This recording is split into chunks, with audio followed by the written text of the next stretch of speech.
Пролета е годишно време на кое што многумина се радуваат, но пролета е годишно време кое што носи низа алергии со себе си. Што е алергијата?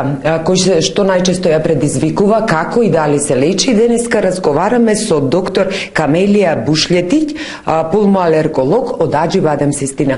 Добре дојдовте во Актуелна терапија. Добре ве најдов. Да им откриеме на нашите гледачи што е алергијата и што најчесто ја предизвикува. Па, алергијата е една одбранбена реакција на организмот, меѓутоа кон материи кои обично не се алергични, не се штетни по организмот ако не сте алергични. Значи тука спаѓаат полените, храна, понатаму спаѓаат овие паразити што живеат во домашна прашина и многу други работи, значи буквално се што е околу нас може да биде алерген. Значи во главном се супстанции кои не се штетни кај луѓе кои што не се преосетливи на нив. Која е најчеста алергија и кај која популација најчесто се јавува? Па најчесто се јавува во, да кажам, возраст која што е тинејџерска, ако збориме за поленската алергија. Исто така во дечијата возраст се почести алергиите на храна, а инак за воглавном за алергија нема стар човек, значи може да се јави на секоја возраст, но предоминантно кај тинејџерската популација и во дечијата кога е храната во прашање. Колку видови на алергија да постојат и кои се најчестите симптоми кои што луѓето можат да ја препознаат? Па алергија како алергија е една. Значи тоа е фактички една реакција. А значи манифестациите на самата алергија се различни во зависност од тоа кој орган во моментот е зафатен и каде се одвива таа алергиска реакција. Значи ако реакцијата се одвива на површината на очите, тогаш сите симптоми ќе бидат од очите. Значи чешање, црвени очи, солзење, дури болка може да се јави. Понатаму ако реакцијата се одвива на ниво на носот, тогаш имаме затнат нос, течење, чешање, кивање, што е многу типично исто.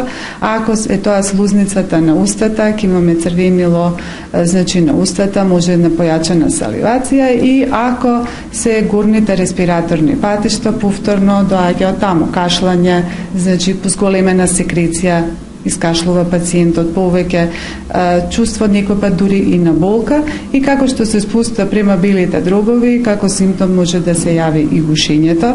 Ако е кожата, па која што е местото каде што се одвива реакцијата, тогаш ќе се јавува црвенило, чешање на кожата и може да биде и дигестивниот тракт, кога може да оди со појава на запек или да оди со појава на чисти столици, со една болка, грчеви, подуеност на стомак. Кои се првите знаци кои што човекот може да ги забележи и кога е алармот за на лекар?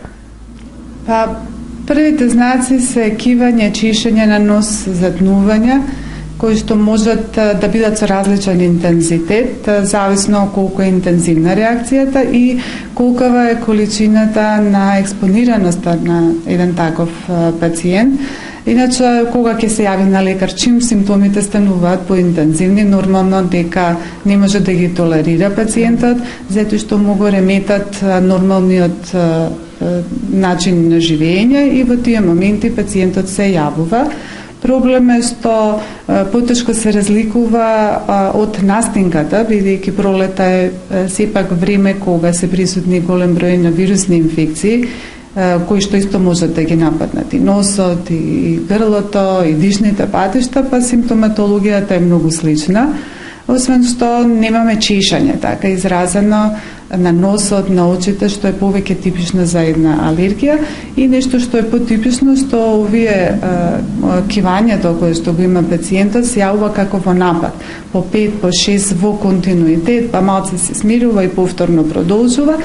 И ако е прва година на појава, многу е тешко, ако не се направа доиследување, да со сигурност се каже дали е тоа настинка или е, значи, можеби алергиска реакција, но ако пациентот приметува дека неколку години, приближно во истиот период, му се повторуваат овие симптоми, тогаш секако повеќе одговара дека се работи за една алергија и ќе треба да ги продолжи испитувањата за да истото тоа и се потврди. Како и дали се лечи алергијата? Дали може доживотно да биде излечена еднаш или пак повторно имаме реакција, например, зависно од годишните времења? Па до овој момент доживотно излекување на алергијата не постои. Лековите што се даваат за алергија се викаат симптоматски лекови, односно ги ублажуваат симптомите на ова заболување. И кога ќе престане лекот, престанува дејството пред симптомите, они повторно се јавуваат.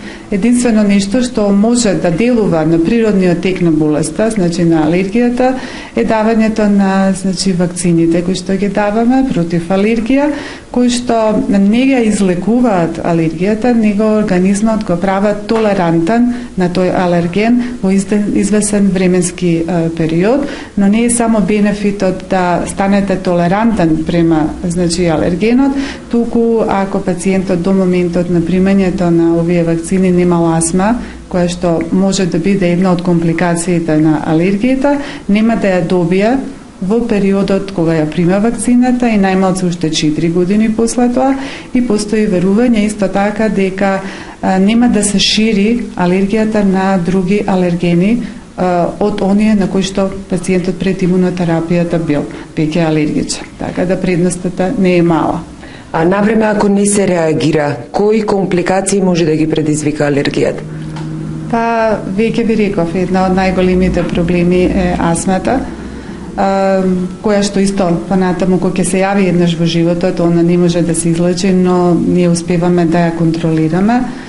Друго, проблемот е што кај некои пациенти овие реакции, алергиски, може да бидат многу тешки и да настане анафилактичен шок, што е многу сериозна работа и која што, на жалост, иако сме во 21 век, завршува во еден дел од случаеви и летално. Така да, поготово кога имате пациент кој што е алергичен на храна, пациент кој што е алергичен на лекови, и иако алергијата не е во најголем дел од случаеви живото загрозувачка состојба, сепак и за овој мал број на пациенти може да биде исто така причина за смрт. Колку алергијата се појавува кај малите деца, кај бебиња новороденчиња? Па ние не се раѓаме со алергија, меѓутоа се раѓаме со алергиска една предиспонираност, така наречената атопија, која што може во тек на животот, ако од многу други фактори, да се манифестира и развие во алергија. Деца веќе од неколку месеци можат да ги покажуваат првите алергиски манифестации, пред се кога ќе почне да се внесува солидната храна, тоа е веќе од 4 до 6 месец, кога почнува прво внесување на први продукти, освен на мајчиното млеко, веќе можат да бидат со алергиски реакции.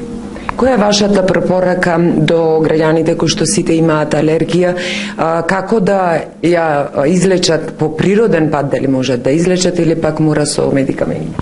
Па ова е нешто што сите сакаат да добијат потврден одговор дека постои природен пат да излечиме алергијата.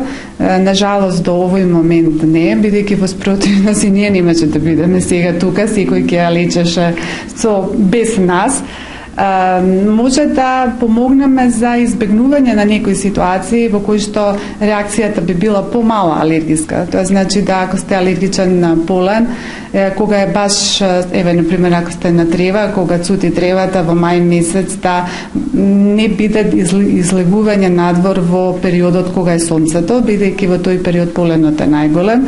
Истото важи и за дрвата, за овие поленски алергии, да во периодите кога е поленот на кој што сме алергични, да бидеме повеќе внатре, да бидеме во просторија во кој што има air condition, бидејќи сите нови air condition имаат антиалергиски филтри, кои што треба да се менуваат на 3 месеца, да напоменам. Во автомобилите повторно да се користат антиалергиските филтри. Друго, кога ќе се вратите дома, ако веќе мора да излезете, да брзо ја соблечете обликата која што сте носеле, бидејќи поленот се лепи за нејза, да се измие косата, да се измие лицето, пошто овие чешања можат да се потенцираат во тие моменти.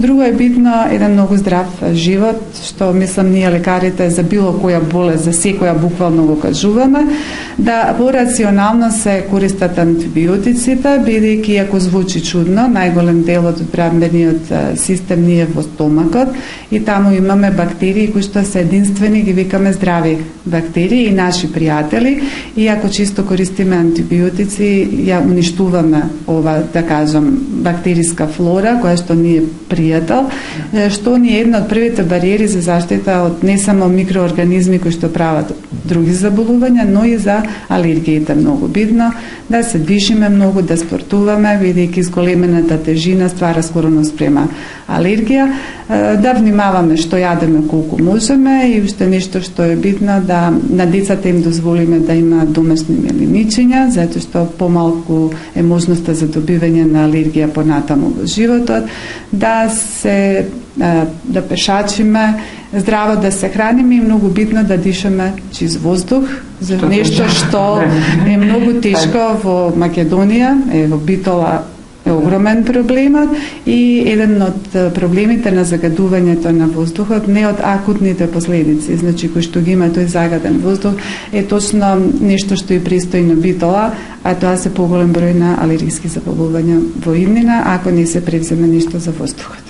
Јас ви благодарам за гостувањето во Актуелна тера, се гледаме во наредна прилика, се надевам дека гледачите денеска научија нешто повеќе за алергијата и ќе знаат како навремено да превенираат. Ви благодарам. Ви благодарам и на вас.